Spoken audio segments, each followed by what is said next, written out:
அட்சய திருதியை அன்று தங்கம் வாங்க முடியாதவர்கள் இந்த 2 பொருட்களை வாங்கலாம்.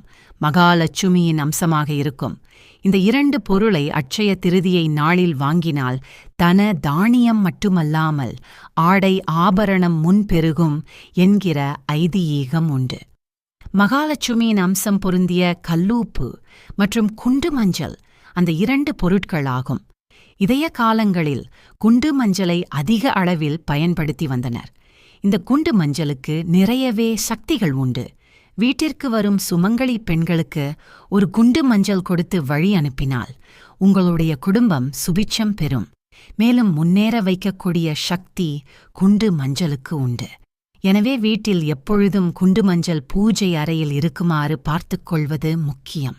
அட்சய திருதியை அன்று கடைக்கு சென்று உங்கள் கைகளால் கல்லூப்பு வாங்கி வந்து உப்பு ஜாடியில் நிரப்பி வைக்க வேண்டும்.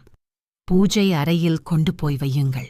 அட்சய திருதியை அன்று நகைதான் வாங்க வேண்டும் என்கிற அவசியம் இல்லை.